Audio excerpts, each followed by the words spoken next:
હમણાંથી ને મારે કન્યા જોવાનું બહુ થાય છે. જો તો કાંઈ ગેરસમજ નહીં કરતા ભાઈ, મારે માટે નહીં, અમારી નાતના લગ્નોત્સુક યુવાનો માટે.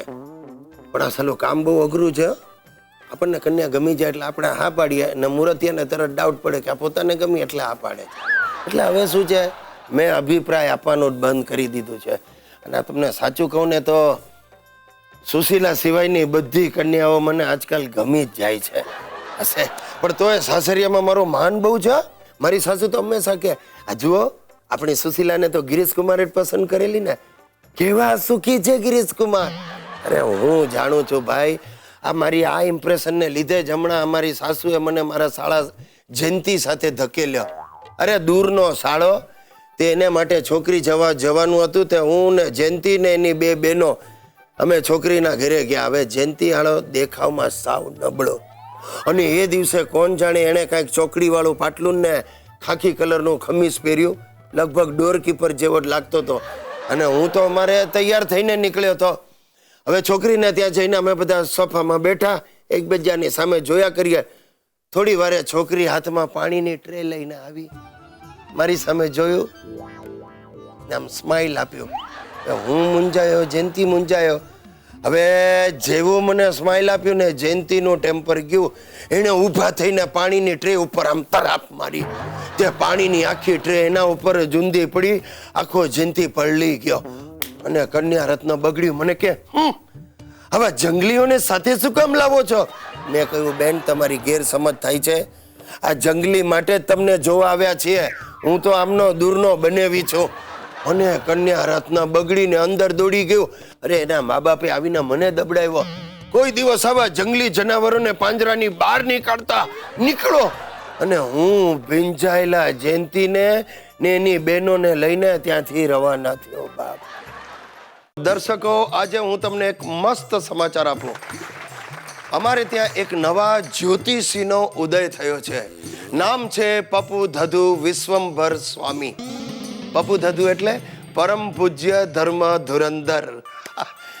આ કાકાએ એટલે કે આ સ્વામીએ થોડા દિવસ પહેલા એવી આગાહી કરી કે આપણા દેશમાં કોઈક ઉપવાસ પર ઉતરશે, અને વાત સાચી પડી. એટલે પણ એ સાચું જ પડે ને. આ ભારત વર્ષના કોઈક ખૂણે કોઈક માણસ હંમેશા ઉપવાસ પર હોય જ છે, કારણ કે ઉપવાસ પર ઉતરવાની તો હવે ફેશન થઈ ગઈ છે ને. પછી અમારા પપ્પુ ધધુ સ્વામીએ એવી જાહેરાત કરી કે આ મહિનાની 28મી તારીખે સમગ્ર વિશ્વનો સર્વનાશ થશે, કોઈ નહીં બચે.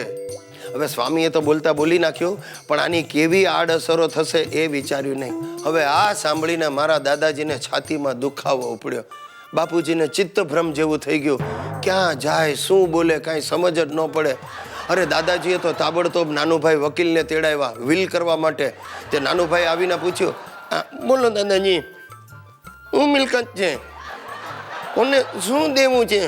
એટલે દાદાજીએ કહ્યું, નાનું, આ ભારત દેશ એ જ મારી મિલકત છે, અને એ મિલકત મારે મારા સંતાનોને આપીને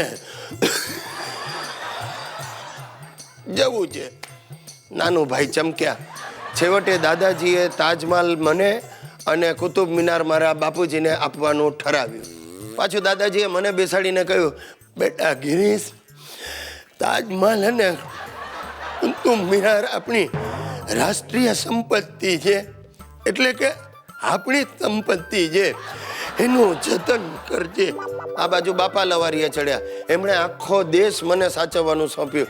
3 વાર મને બેસાડીને વચન લીધું, બેટા આ દેશ સાચવજે, આ દેશ સાચવજે, આ અરે પણ એમને ખબર નથી, હું સુશીલાને નથી સાચવી શકતો, ત્યાં દેશને ક્યાં સાચવવાનો? 28મી તારીખે વિશ્વનો સર્વનાશ થાય અને હું એકલો બચી જવાનો હોઉં, એ રીતે બંને જણાએ બધી જવાબદારીઓ મને સોંપી.